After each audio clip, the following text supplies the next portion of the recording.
Hi, I'm Frank Coleman, the Bureau Chief for the Secret Agent Project, and this is another in the series of behind the scenes, behind the music videos about the making of Declassified, the debut album from Secret Agent, my project, my long-standing project that has finally been released.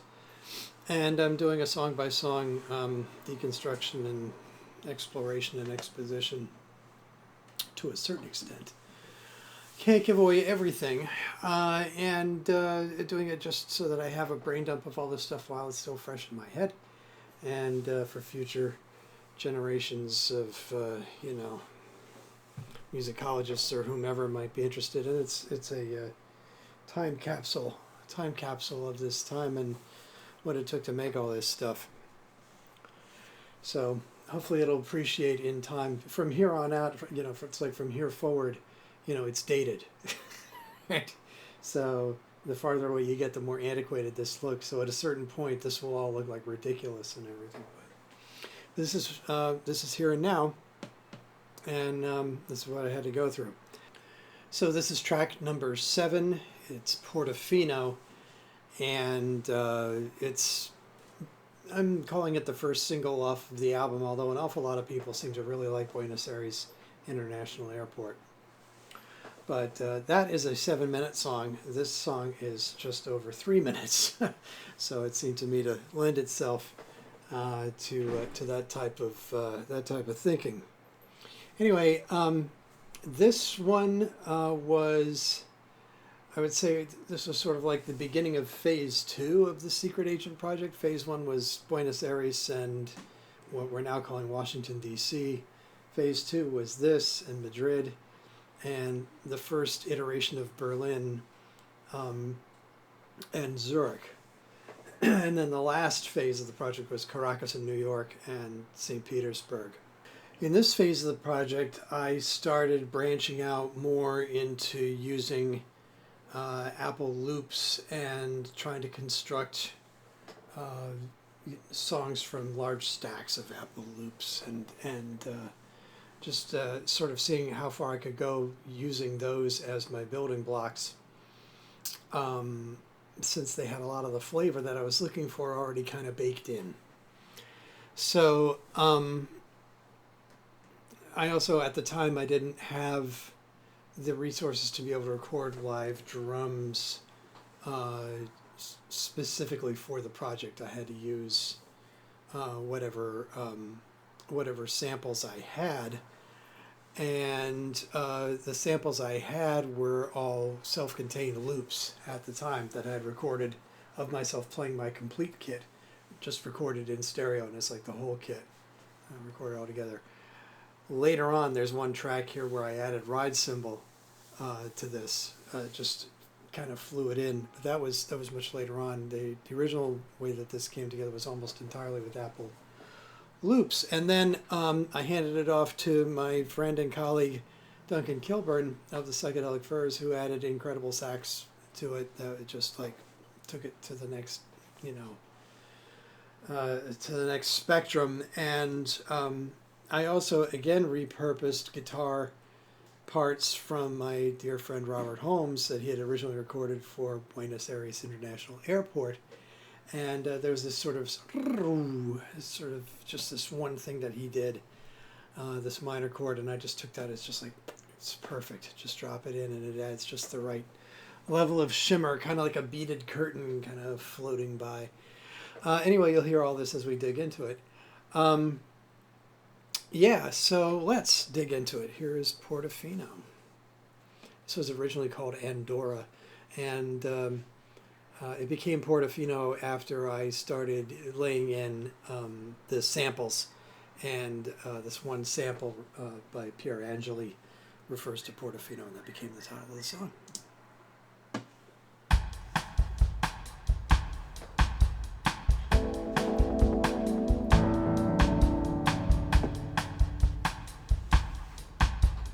What do you want from me, Colonel? The girl. Right away.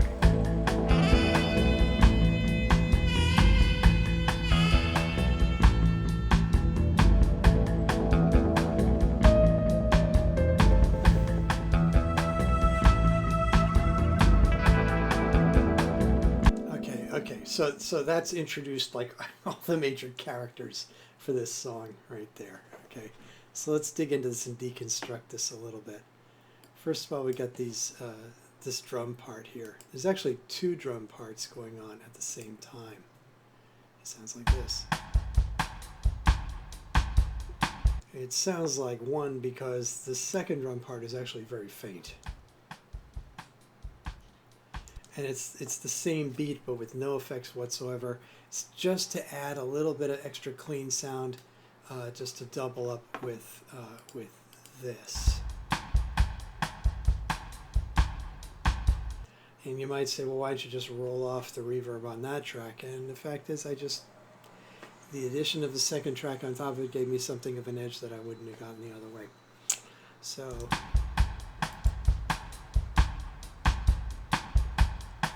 now, you may notice here, it says here Brazilian Sun Drums 03. Yeah, that's the actual name of the file, the Apple loop that was used in that. And Apple loops live over here in Logic, and there's a search mechanism over here. So I'm going to just type in Brazilian Sun Drums, and you'll see they come up here. And if we select Brazilian Sun Drums 3, hey, that's actually the one for the that's used in the chorus. I think it's actually number 1. Yeah, that's the actual beat.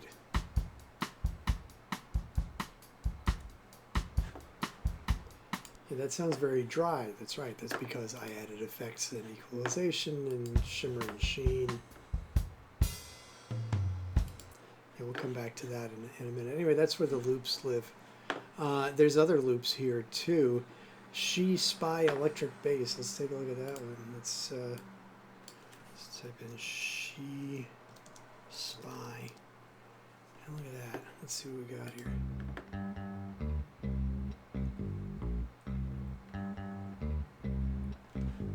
Well, that's the riff, and that's what's over here.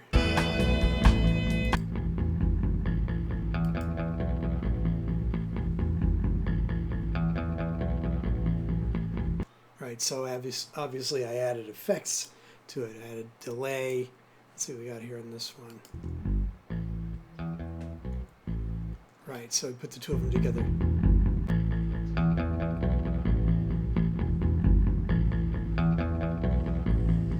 Now, where this all comes from is circa, God, I was in Berklee Music College. So this had to be somewhere between well, no, it was actually in Berklee. Whatever, it doesn't matter. It was young. I was in my 20s. It was the late 70s or the early 80s, like no later than 1981. And I was living in Boston. And I got on the subway one day, and there was this black kid with long dreads playing bass in the subway with a little portable amp and a little stomp box, little digital delay stomp box, and playing his bass. And he had this slapback delay thing going. It's a dotted eighth note, basically. It's how David Gilmour gets that big soaring sound on his guitar solos, like Comfortably Numb, a dotted eighth note delay. And he's just, his bass was just him, and he was just like wailing, and but he was creating this entire incredibly ornate space with just his bass guitar and a digital delay, and I was just so taken by that, and so taken by that sound that I used it as an ingredient in my recipes ever since. And this is another one here. The idea of using delay and slapback delays on the bass to create harmonies in space and stuff. So that's what we got here. Now this Echo Electric thing, let's take a listen to that. What is that? Oh yeah, okay. I know what that is.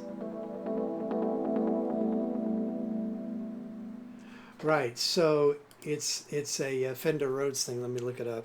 Echo Electric. I think is it this one? Nope. Nope. Nope. What is that? There you go. It's that one. But see, I only took just a little piece of it. I didn't take the whole loop, just a bit of it, and then added all sorts of effects to it to create this.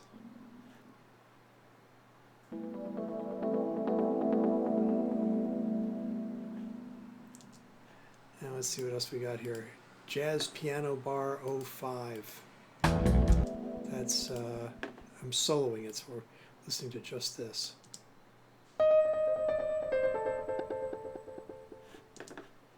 Jazz Piano Bar. Jazz Piano Bar. Oh, there's a lot of them. Let's see here. Well, as you can hear, it's just those first few notes that I took and slowed way down. Just for this little bit here. Yeah. There's another figure here, number 44. Let's take a listen to this. It's this one.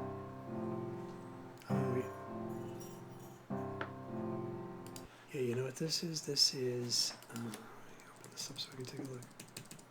Yeah, this is this really dark sound.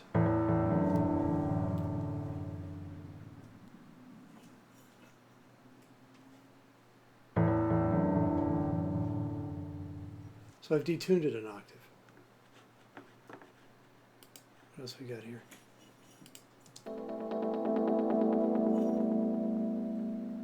It's just a Fender Rhodes hit with a crap load of delay, and I think this is a sound bite right here.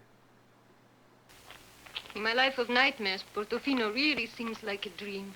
Yeah, that's Pier Angeli. That's from Spy in Your Eye, which was never released in this country.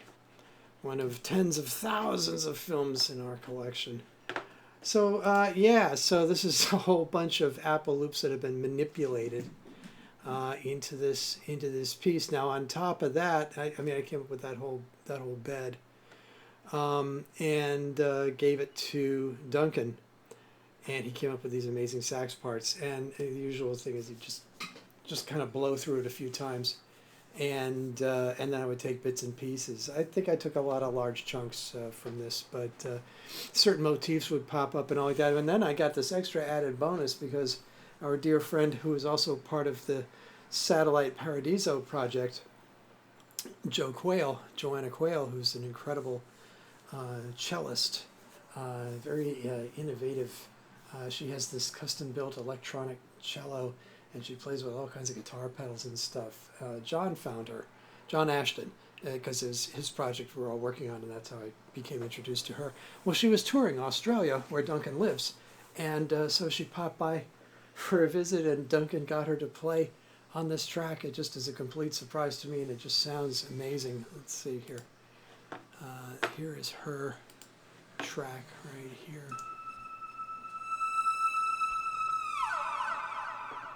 Yeah. And this one over here.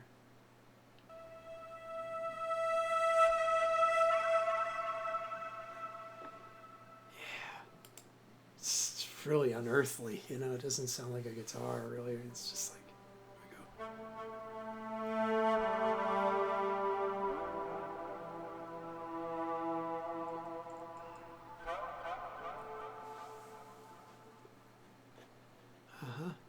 Go some more.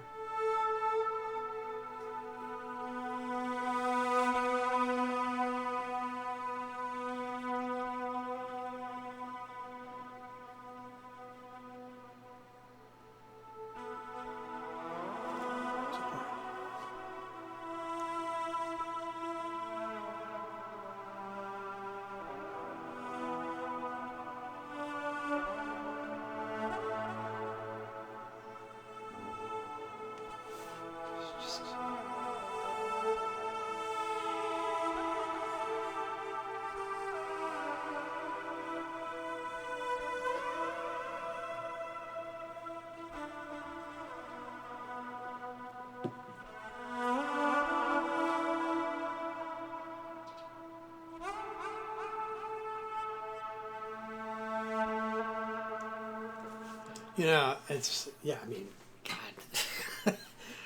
just a amazing tone and texture, and that's the thing about music, is that it's like making a great spaghetti sauce. Sometimes it's like all this richness and all these different layers and tones and textures that you can have, and they can add sort of a more than the sum of its parts kind of experience.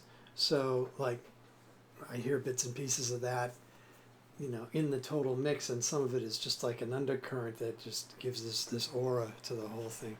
Anyway, so that was a delightful surprise.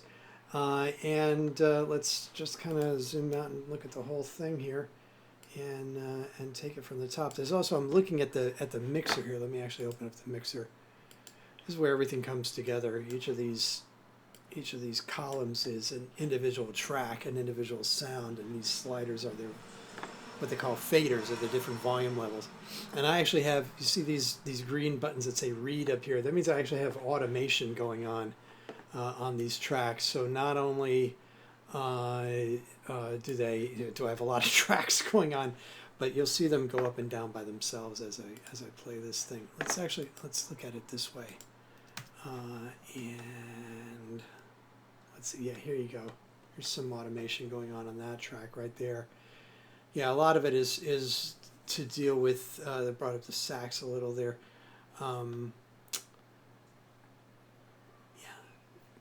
So it would have to be, things have to be brought in and out of different levels, and sometimes, it needs to be here at this part, and it needs to be here at that part, and it needs to be over here at that part, and you can do it like this by hand, or you can tell it, I want you to be here, I want you to be here, and I want you to be there, and let it do it by itself.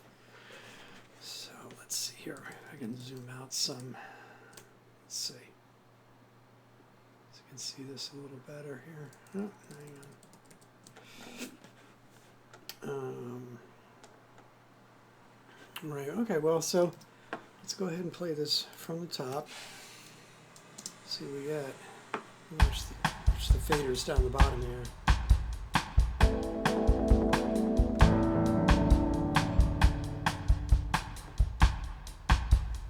What do you want from me, Colonel? The girl. Right away.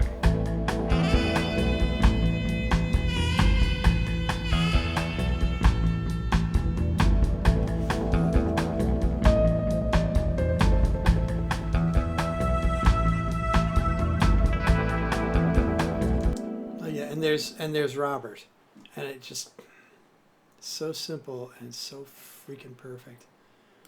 This. I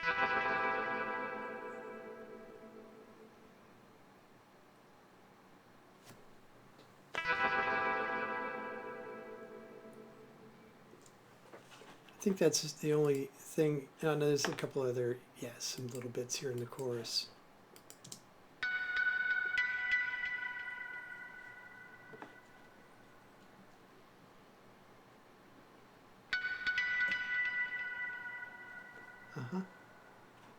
Yeah. But it's just perfect.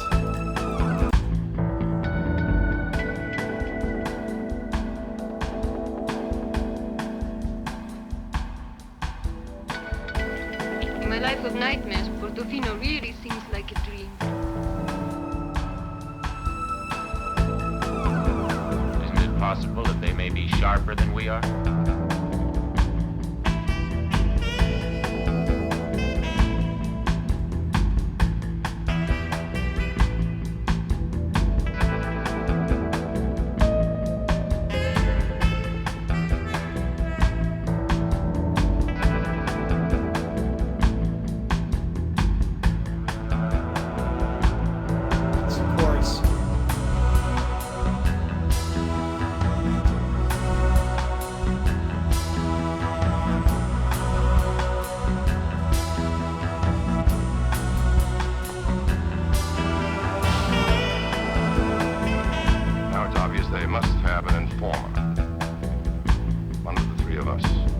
All this dialogue is from Spy in Your Eye, which it's just a great movie. It's not really a great movie. It's a ridiculous movie, but it's great if you love this sort of thing. It's just completely off the hook. Yeah, this drum thing here in the chorus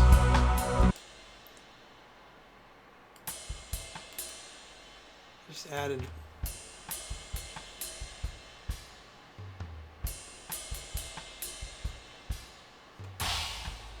Yeah, a little China cymbal. Now it's obvious they must have an informer. One of the three of us.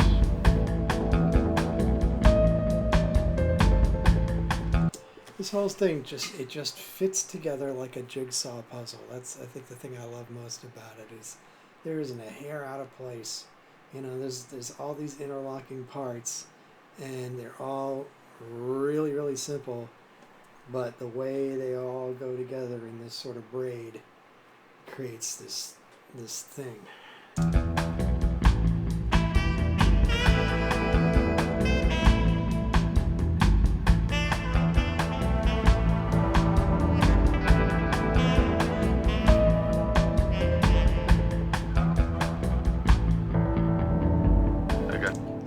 I love the sourness of that little piano figure there.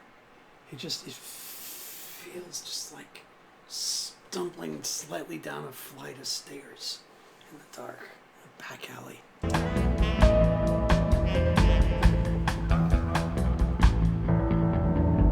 I got a job for you right away.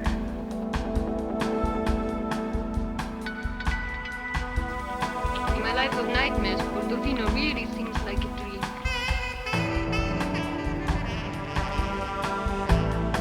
Duncan, man.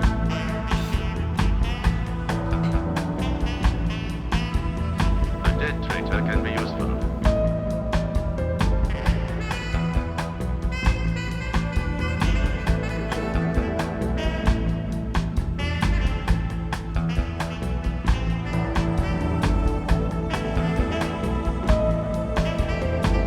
And yet, this is just like one of those times where everything is just gelling and coming together. The sax and the cello, especially, they just are like riding together. And you know, when it hits, you just let it go. You know, just like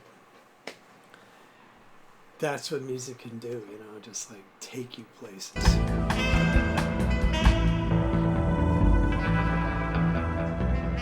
She might be smarter than we think. As you can hear, there's a lot of delay on that track. Yeah, I tried to, wherever possible, again, show women in a position of power.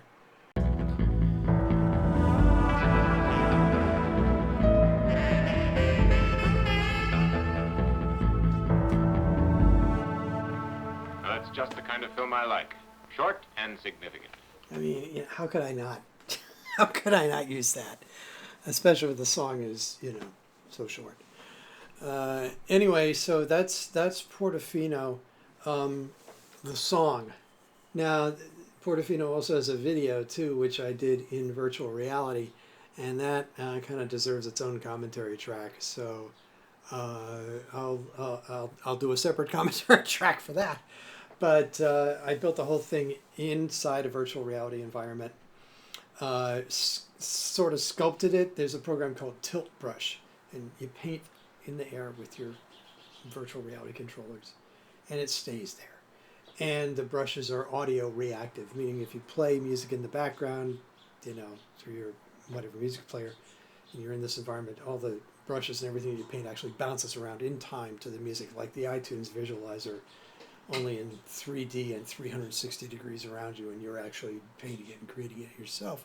So I painted and created these environments and built these kind of crude figures, sort of like bot-like figures, and took all the dialogue and put it into word balloons and brought the word balloons into VR space. And you can create basically like a movie set inside virtual reality. And then you have like a little camera, a little phony faux video camera. It's just part of the controller. You go like that.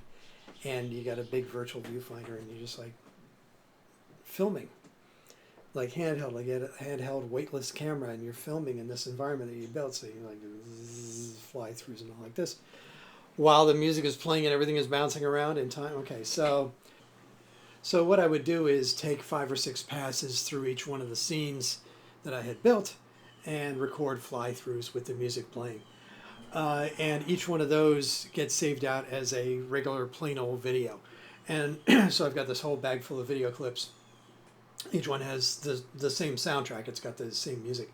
And Final Track has this nifty thing where if you have a whole bunch of clips and they share a common soundtrack, you can just lasso them all up and say, synchronize, please. And it looks at like the voice print, the actual waveforms of the audio, and it just lines them all up. And then you can do like what they do at sporting events or, in a TV control room where the person who's the director has got a whole bunch of heads-up displays, camera 1, camera 2, camera 3. I can just sit there, and each one of those passes, each one of those takes that I did is like an individual camera. They're all in sync because they're sharing a common soundtrack.